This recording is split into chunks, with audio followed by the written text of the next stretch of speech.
2026 সালে যে SSC result প্রকাশিত হয়েছে আমরা সেটার রেজাল্ট বাইর করব মার্কশিট সহ। তো আমরা এই সার্ভারে আসবো, আসার পরে দেখেন এখানে ভিতরে 6টা স্টেপ আছে, আমরা এগুলি ফিল আপ করবো। তো প্রথমত হচ্ছে আমাদেরকে এখান থেকে সিলেকশন কোর্স টাইপস, এখান থেকে 1 নম্বরে এটা এখানে সিলেক্ট করি, আমরা এখান থেকে দেবো এসএসসি আপনার স্ল্যাশ দাখিল, এটা সিলেক্ট করবো। এটা সিলেক্ট করার পর সেকেন্ডে আসবো, আসার পরে আমরা এখান থেকে বোর্ড আছে আমাদের যে বোর্ড আমরা সেটা সিলেক্ট করবো, ঠিক আছে। তো আজকে আমার কাছে অনেকগুলি রেজিস্ট্রেশন রোল নাম্বার আসছিল, তো আমি ওখান থেকে একটা কপি করে নিচ্ছি, একজনের রেজাল্ট চেক করে দেখি। তো যেমন কি এখানে সূচনা ইসলাম নামের একজনে দিছিল আমাকে, তো আমি দেখি ওনার রেজাল্টটা কি আসছে। তো ওনার মনে করেন রোল নাম্বার হচ্ছে এটা, ঠিক আছে।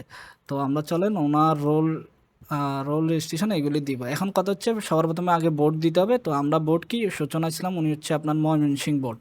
তো আমরা মনে করেন ময়মনসিংহ দিলাম, এরপরে এখানে 3 নম্বরে আসবে, এরপরে আসার পরে দেখেন সিলেক্ট অটোমেটিক গ্রিন হয়ে গেছে। তো 2 নাম্বার সিলেক্ট করাতে 3 নম্বরে আসতে পারছি। তো এরপরে 3 নম্বরে আসার পরে আমরা এখানে ইন্ডিভিজুয়াল সিলেক্ট করব। এরপরে আমরা 4 নম্বরে আসছি, 4 নম্বরে আসার পরে এখানে রোল দিব, রোল আর এর পাশে রেজিস্ট্রেশন। তো আমরা রোল কপি করছি, রোল এখানে পেস্ট করে দিব। এরপর রেজিস্ট্রেশন, তো সূচনা ইসলামের রেজিস্ট্রেশন নাম্বার এখানে আমাকে দিছে আমার এখানে। তো আমি এটাও কপি করলাম, কপি করে আনার পরে আমরা এখানে রেজিস্ট্রেশন দিয়ে দিলাম, ঠিক আছে। তো এরপরে মনে করেন আমরা এক্সাম ইয়ার সিলেক্ট করবো 5 নম্বরে। তো এরপরে 5 নম্বরে 26/2026 দিলাম। এরপরে ভিউ রেজাল্ট 6 নম্বরে আমরা এখানে গেট স্টার্ট দিব, ঠিক আছে। এটা একটু উপরের দিকে রাখি, স্টার্ট দিব।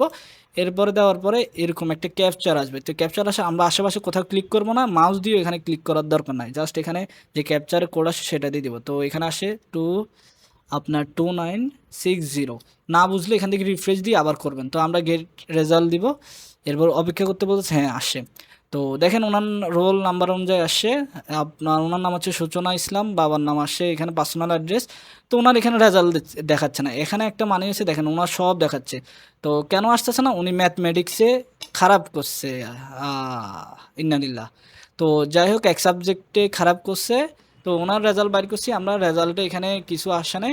কারণ কি এখানে রেজাল্ট দেখাচ্ছে না, কারণ উনি এক সাবজেক্টে খারাপ করছে, যারা খারাপ করে না তাদেরটা এখানে দেখাবে 3.5, 4.5 বা 5 এখানে রেজাল্টে শো করবে, ঠিক আছে।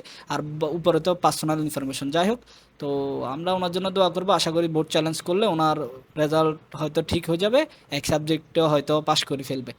তো যাই হোক এভাবে আমরা এর মার্কশিট সহ নাম্বার বার করবো। দেখেন আমরা এখানে ওনার এখানে নাম্বার দেওয়া আছে, উনি যেমন কি সায়েন্সে আপনার পাশে 40, এরপরে আপনার এগ্রিকালচারে পাইছে 41, এরপরে আপনার এখানে ইসলামিক মোরাল এডুকেশনে পাইছে আপনার 41।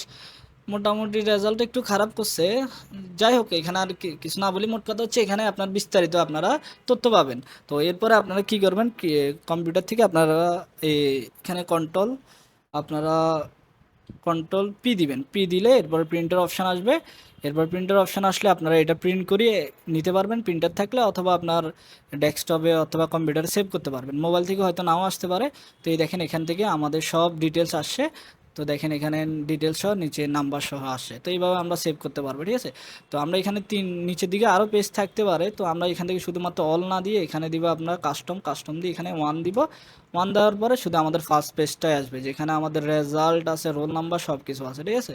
তো এই সব কিছু আসবে এইভাবে। এরপর আমরা প্রিন্ট দিয়ে দিব অথবা এখান থেকে পিডিএফ আকারে সেভ করব, ঠিক আছে।